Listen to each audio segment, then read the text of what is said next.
Welcome to the Urban Farmer Rewind. I'm your host, Diego, D-I-E-G-O, bringing you podcasts since 2013.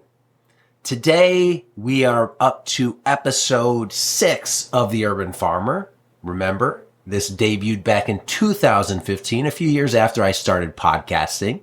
I dove into this series, and now we're talking about what those episodes are like re-listening to them a decade later here in 2025. And just to timestamp this, it's February 2025 when I'm recording this.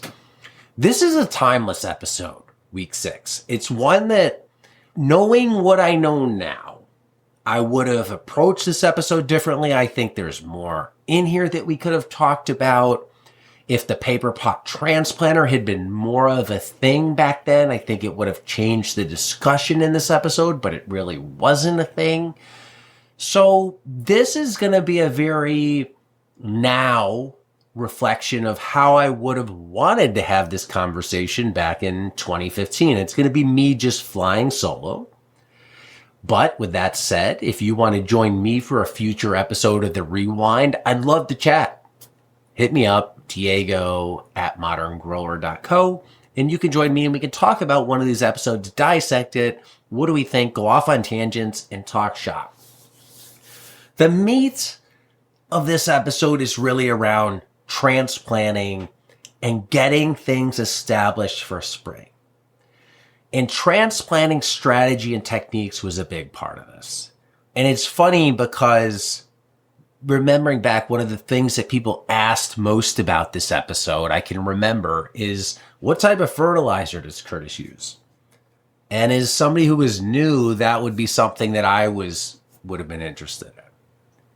And this is a big lesson of getting into anything, business or fitness, dieting, whatever it is.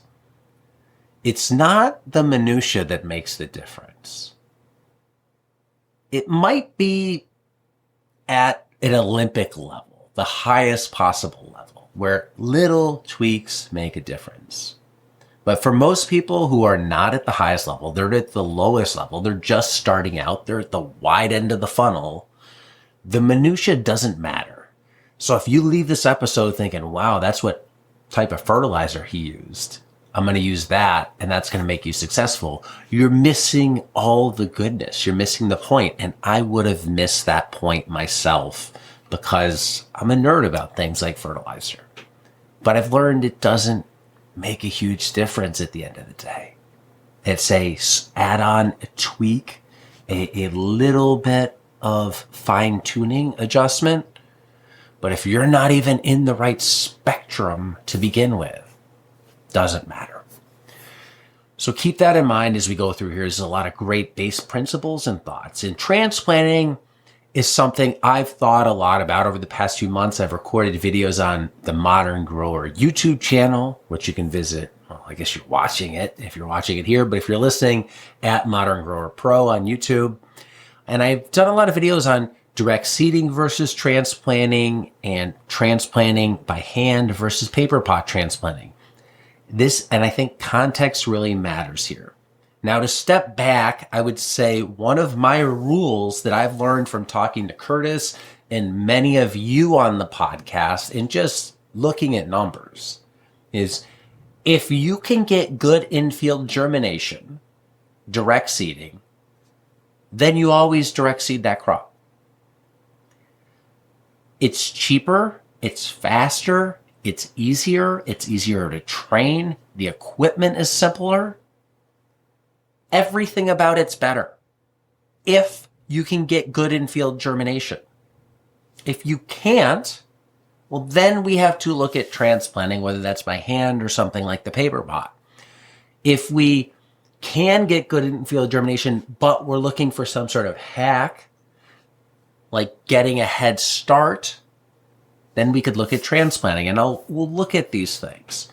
So Curtis was doing a lot of hand transplanting back then, mostly going out of 200 cell flats. And it's interesting seeing the landscape of cell flats over the years because it's something I've studied closely. I went on and made the first trays for Epic Gardening that they sell.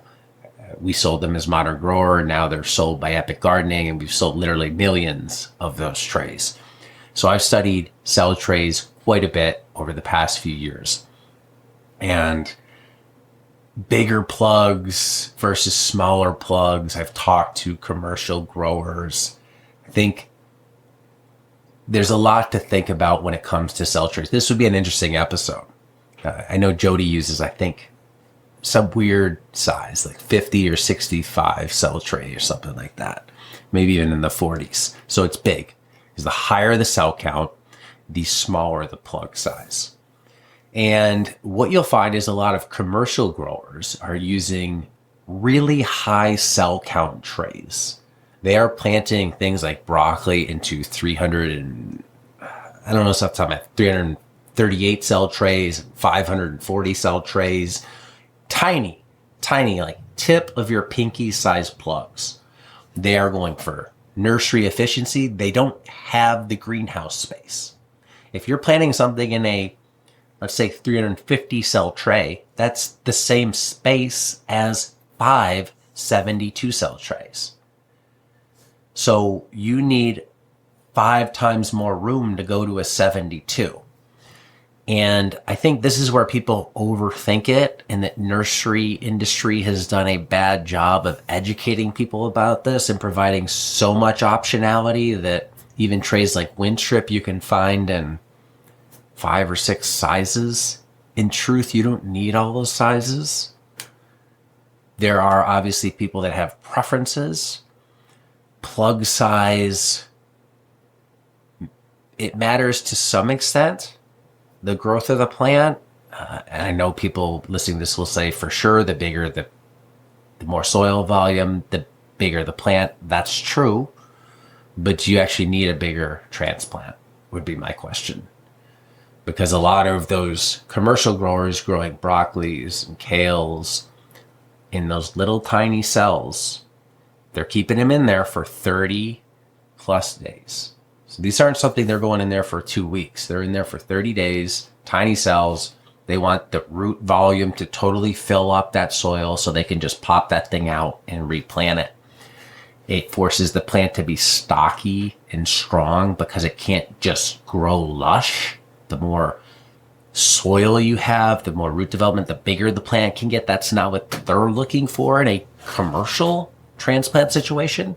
More soil usually means more nutrients depending on your soil mix, so that juices the plant. But as a grower, I would say think about where you want to be. Ray Tyler talked about in the lettuce series that we did, he uses 200s. I know a lot of farms are moving to 200s. It's a nice blend of having a big enough plug size so you can get good, robust growth, so you get a nice, healthy transplant while optimizing nursery space. So just even a 72 to a 200. I know this math isn't perfect, but it's close. One 200 tray is essentially 3 72s. One 200 tray is 4 50s. So if you're going in these small little trays, you really got to say why. Why am I doing that? Is it worth doing? And if you're investing in trays as a new grower, I for sure would not be buying a deck, at least not at scale. Maybe you buy a bunch of different sizes to start, to try, grow tomatoes in 50s, 72s, 128s, 200s, and see where you're at. I just know from my experience of growing things in 128s, really small cells, I don't see that big of a difference with tomatoes versus growing them in bigger plugs. You transplant them, they still all turn out the same at the end of the day. So we got to be careful telling ourselves things that might not necessarily be true. What do I mean by that? What you visualize doesn't necessarily mean it's accurate in terms of how a plant's performing. And there's studies that they've looked at on this. So plants that get off to a faster head start in a bigger plug tray, you might think that's a healthier plant, but then they've tracked that plant through its lifespan and looked at how big the plant is and the fruit yield. And they've compared that to smaller cell trays. So you think the smaller cell tray, the plant looks more feeble, it's not going to produce as well. at the end of the day, there really wasn't a noticeable difference that would justify one over the other. While your eyes are saying this looks like a better seedling to transplant out of a 72 than a 200, if you measure the results at harvest, you're probably not going to see a difference, because once both are in the ground, the smaller one will rapidly grow up, they'll equalize, and you're more or less getting the same. I'm not saying there won't be yield differences, but you're not going to see a 2-to-1 or some remarkable difference. So that is a key here, because nursery space is a premium. If you're handling more trays, that's more things to carry into the field. That's more things to wash. That's more trays to fill. That's more to have somebody manage and potentially mismanage, mislabel, or get it wrong. Yes, with a 200 cell tray, you have to seed 200 cells, but now with different seeding tools, vacuum seeders, the quick click, you can seed a 72 cell tray just as fast as a 200. So the seeding speed isn't really as important as it would be if you're hand seeding. But think about nursery space utilization. Think about moving to larger number cell flats with smaller size plugs, because there could be some advantage there. One thing that Curtis emphasized in this episode, and I always took this to heart as a gardener, because typically when gardeners transplant, they play patty cake with the ground and take 30 seconds to put a plant in the ground, if not longer, patting it, moving the soil and smoothing it and doing whatever they're doing. Well, in a commercial context, which you are as a market gardener, if you're hand transplanting, you're never going to make money doing that. If you have to put 800 plants into the ground, there's a big difference between getting that plant in 5 seconds and getting that plant in 30 seconds. That 25 seconds over 800 plants is huge. Not only for the amount of time you're spending on a task, but the amount of time you're spending in that position, which is usually awkward with hand transplanting. It's that much more wear and tear on your body doing that. So Curtis would say green side up. And that's really what it is. If you watch commercial transplanting videos of how they plant things like potatoes and plugs, there's none of that. They are moving for speed because they're planting hundreds, thousands of plants at a time, acres and acres, and it's just get it in the ground. Yes, soil prep's important for this. Yes, having the right size plug is important and a healthy transplant, but you thinking you're doing the plant some sort of service by babying it, not really helping. Now, I say this anecdotally, but I've taken plugs that I haven't needed just in the garden, and you just I throw them into empty beds to just let them decompose, put the soil in the bed, and some of those just end up rooting and taking off. And I didn't even plant them. It's just you chuck it on the ground, it lays there, part of the plug sitting on the ground, that plant grows and survives. These things want to work. Nature finds a way, to quote Jurassic Park. So take some of yourself out of it. Green side up. Make a hole, drop it in. Make a hole, drop it in. So a lot of people have gone to finding quasi-automated ways to do this, from having somebody just lay plugs out on the field, and then somebody just comes in and puts them in the ground. People are now going to things like drills, spinning drills to make little holes, and then somebody's just putting the plants in, and it's literally just like drop, drop, drop, drop, drop, throw them into the holes, green side up, and you're on your way. If you're hand transplanting, which I think is how most people should start, I really don't think most people should start with a paper pot transplanter unless you have some sort of issues that dictate otherwise. I'll come back to hand transplanting. Well, what would be the other issues? If you have a really bad back, if you have physical issues for bending over, and just those types of physical limitations, you're going to need to transplant most likely on your farm. So paper pot would solve it there. If you have extreme labor issues, if it's just you and you're doing your farm while working another job, so this is a side hustle, and you really need that time gain from the paper pot, it makes sense. But there's a cost. It costs money to invest in that equipment. It's not inexpensive, but so you got to have that. And if you only have a limited amount of capital to start your farm, it's do I buy A versus B? And sometimes you can't do both. It is one or the other. So that's why I think for a lot of farms, start with transplanting. Learn how to transplant well first in your context. That's a skill you'll always need because certain crops you can't paper pot transplant, squash, tomatoes, cucumbers, peppers. So it's good to get to know that. I think you learn a lot about the process. You learn what you like, what you don't like. Are there ways to make it faster? How do you grow the ideal plug? Those types of things are important. So then if you do move to a paper pot later on down the line, you can say, I know why I'm doing it. I tried this way. Here were there areas where I had struggles. Given that, I'm moving to the paper pot. But I think hand transplanting is a great way to go. And I wouldn't go the route of the ultra durable nursery tray, whether that's shim strip or some other tray out there right out of the bat. Because if you're a new farm, I don't think your concern right away is buying tools for longevity. Your concern right away should be ensuring the business has longevity. And I hate to see people dumping money into stuff. The business doesn't work and then they have it. Now, yes, you can maybe resell it, recycle it, move it on down the line.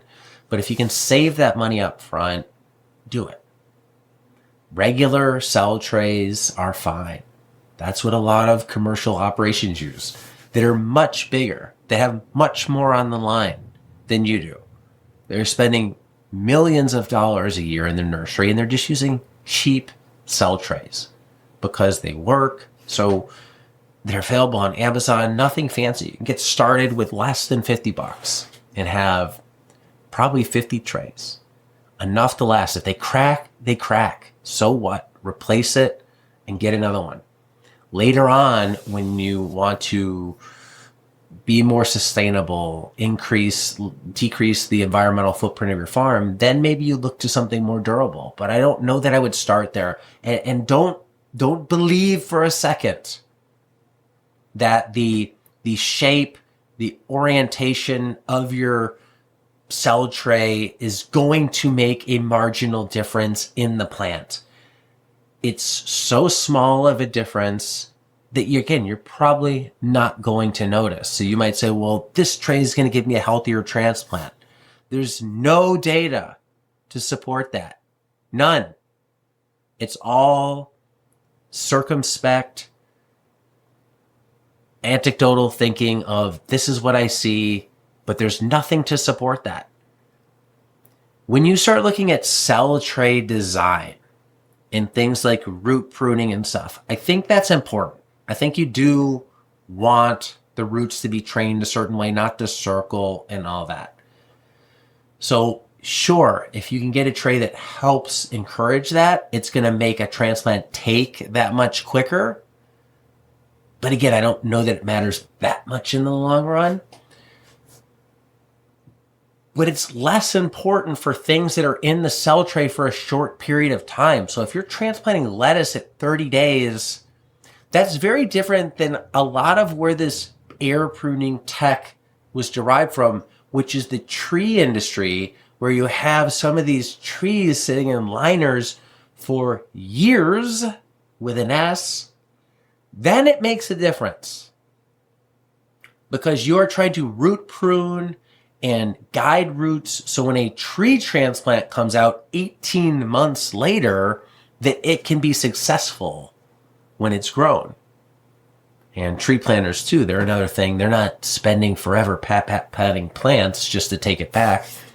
Reminder, Curtis came from a tree planting background, and I think that's where he got some of this thought process is you'd make a hole, drop a tree, and make a hole, drop a tree, and you're over planting to ensure success. But that's where some of that speed came from. So all these fancy features, I'll say it's good, But is it good enough to see an economic advantage? Probably not. Another way of saying that, in a perfect world, if I can have it, yeah, give it to me. I want it all. I want every feature because it's a little bit better. But if I have to pay more for it, is it worth it? Probably not. For short-term cell tray crops, they're not in there long enough to matter. If you have good nursery conditions, things like airflow aren't an issue. So orientation of the cells, all these other things, sounds great. Show me some data that's double blind, that's not just somebody saying that they're better, that supports that it absolutely leads to a better transplant, means it leads to more lettuce harvested at the end of the day under ideal controlled conditions where you're going against a blind. That data is just not there, and I don't think it could be proved because I don't think it's true. If you look at the study on seedlings, there is nothing saying that this stuff matters as much as we make it out to matter. And that's partially our fault as retailers telling you this stuff. And it's your fault too for just wanting to think it matters. But that's humans and soil. That's the thing that we often do. We want to see with our eyes results, usually something that we can't see or perceive.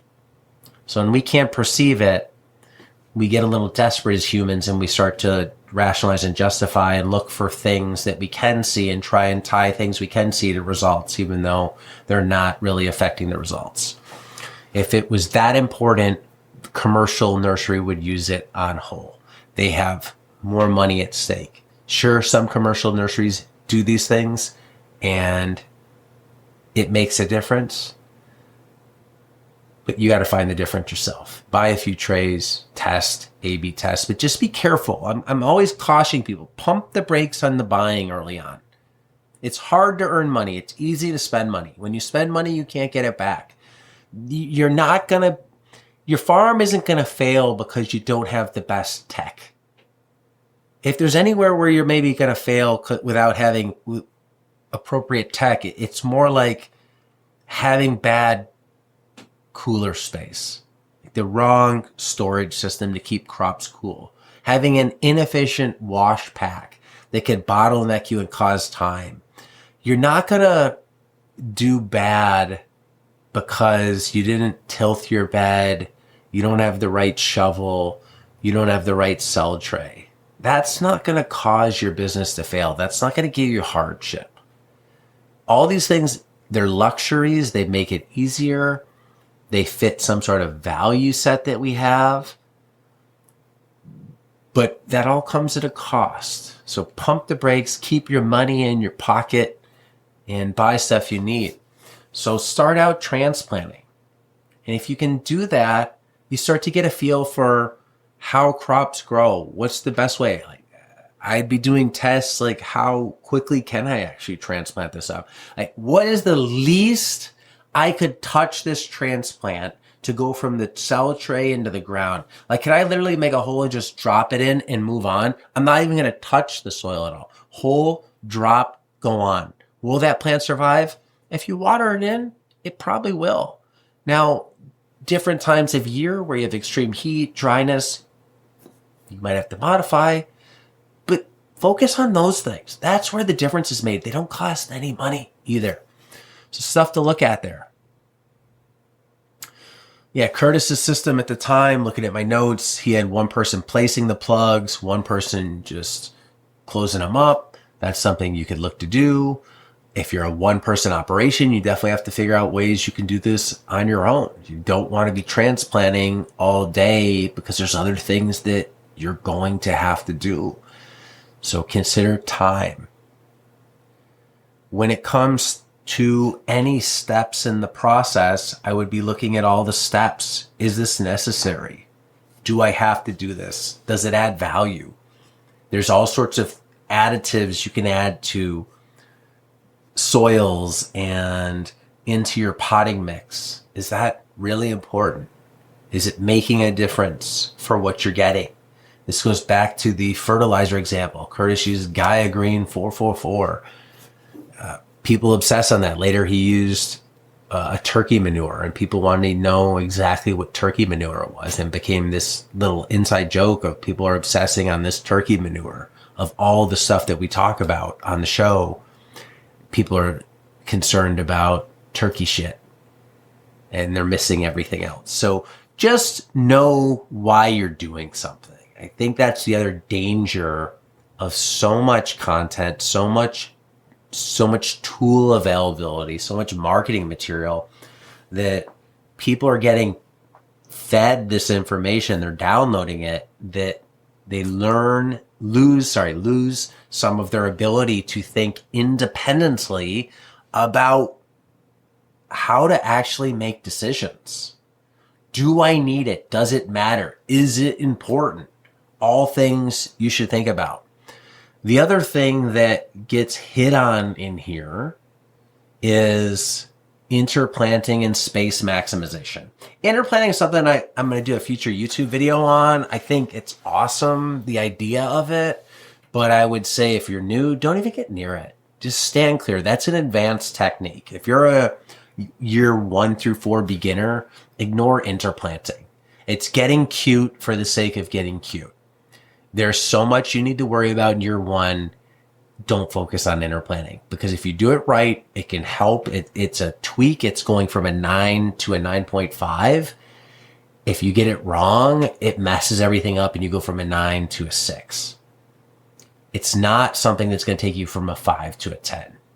It's an advanced strategy that's just putting more on your plate. So you don't want to be there. You're early on in your career, regardless of any business. I'll just tell you from my experience, there's so much you have to worry about that if it's not essential, forget it. At some point, you have to say no to amazing, interesting, fascinating ideas that resonate with who you are. You can't do them all. Stephen King talks about this in writing, of killing your darlings. He writes a book, comes out with all this stuff that he loves. In the editing process, a lot of that stuff just gets killed. You can't keep it all in the book. When you build your farm and your farm plan and your business plan, you can't keep it all. Some of these ideas just have to go off to the side. If you can't control yourself, have a side plot on the side that's taken out of production, that takes no time, that's a family garden, tinker all you want there. But be careful incorporating that stuff into scale. But the core here that I love is talking about this whole market farming fundamentals of crop value rating and space utilization. When you have a small farm, whether you're urban or just peri-urban, or you just don't have a lot of land you're growing on, 2 acres or less, you have to maximize the space you have. And there's so many ways to do that without having to go to interplanting. It's by planting quick rotation crops. It's by planting crops that have a high value per linear foot of bed space. It's by planting crops that have a long harvest window. Those are the keys. I'm trying to squeeze as much out of this land as I can. Obviously, you have to have crops that resonate with your customer base and you can sell. Just because it's a quick DTM crop, radishes, if nobody in your market buys radishes, well, don't grow radishes. Same thing with turnips, popular crops that came out of the Urban Farmer series. But there's a reason he went towards those crops, is you could get 5, 6, 7 rotations out of those in a year off a bed.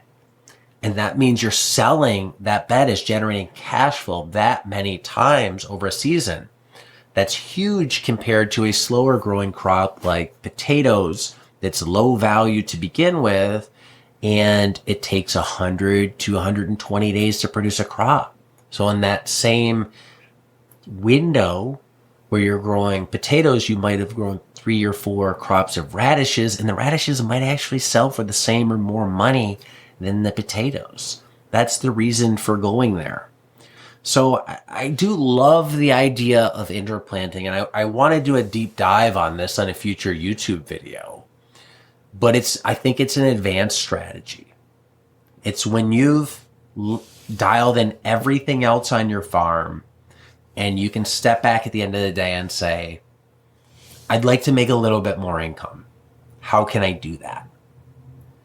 And there's a lot of thoughts I have around this of more money on less land. So how can I make more money, but I don't want to add land?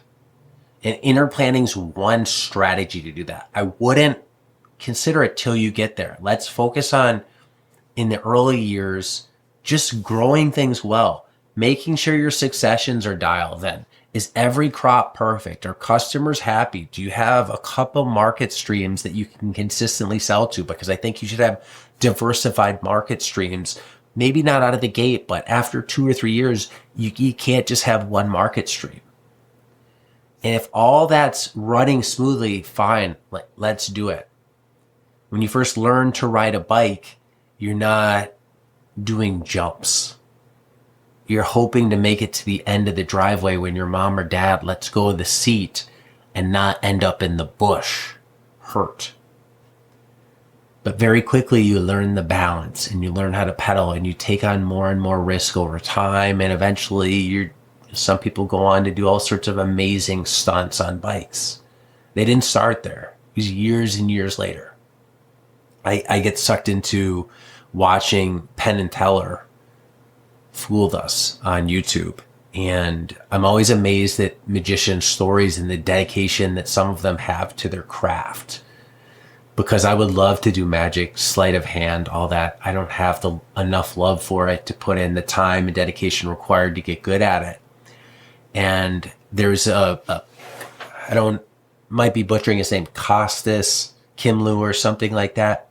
He's been on there 3 or 4 times. I think he's actually helped develop tricks with Penn and Teller, but he does some amazing tricks. And one trick was where he could fire a deck of cards. He would hold the deck in one hand and shoot the deck of cards out of his hand into kind of his other hand. I think some went awry, but he would be able to get your exact card out of the deck. So he'd show you the deck. You pick one. You pick Ace of Spades.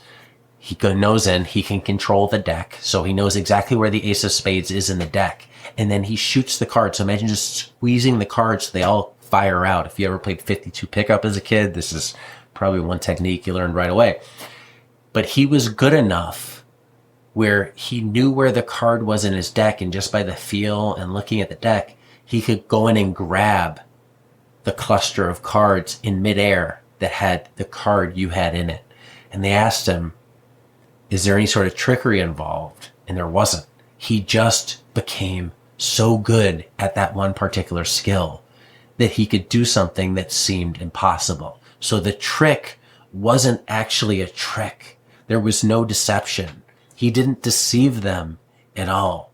He did exactly what he said he could do by catching this card in midair.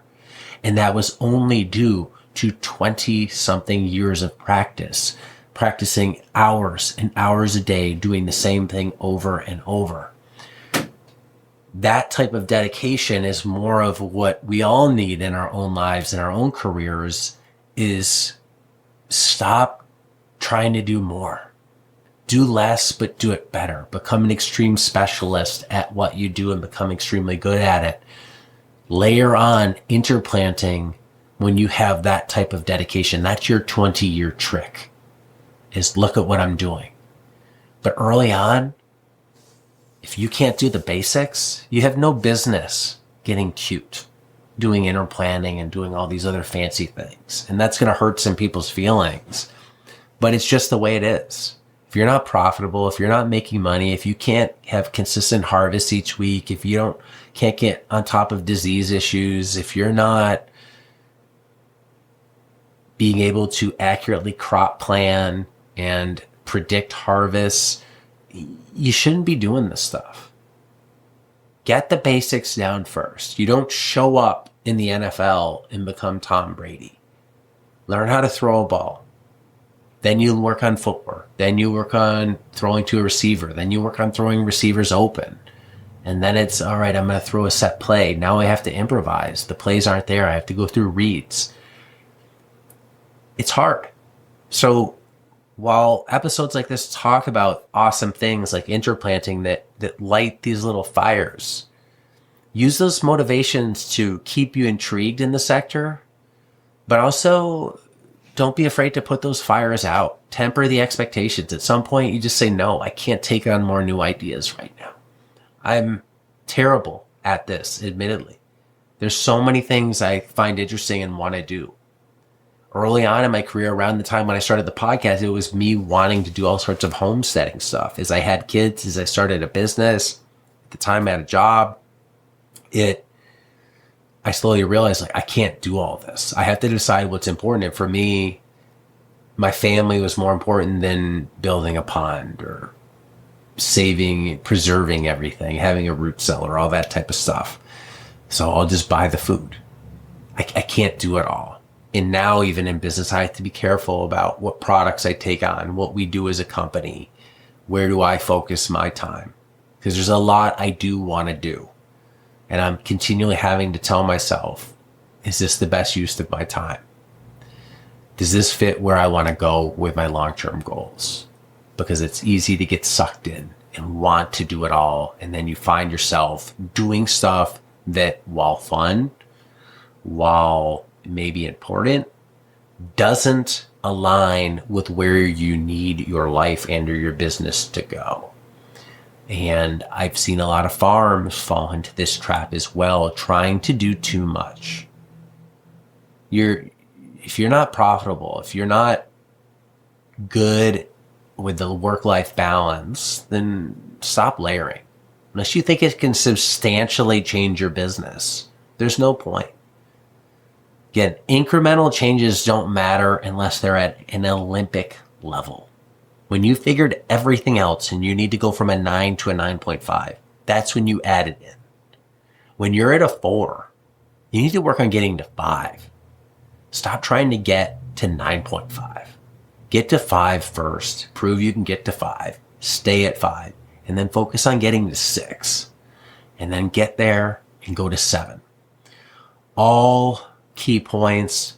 This episode had a lot other things in it, weather considerations, soil fertility management, maybe things I can hit in another episode with Jody or somebody else. You know, the economic considerations I touched on the crop value rating, just talking about things like quick rotation crops and how important that is, and considering investments carefully. So I hope this episode helps. I hope you enjoy the Rewind episodes and you're enjoying listening to the original. Hope they make a nice compliment. My goal was to have a 1 + 1 is 3 effect. In other words, I could have just replayed the original Urban Farmer and left it at that. Listen, take what you can from it. But I thought this would be fun and an interesting way to add more clarity, to reflect back with more knowledge and experience, and build off of what we did in 2015 with a 10-year later +1. So we get 1 + 1 is 3. I hope you enjoyed it. If you want to join me for a future episode of the Urban Farmer Rewind, leave a comment below if you're listening or watching on YouTube, or shoot me an email, diego@moderngrower.co. Thank you for listening. Until next time, be nice, be thankful, and do the work.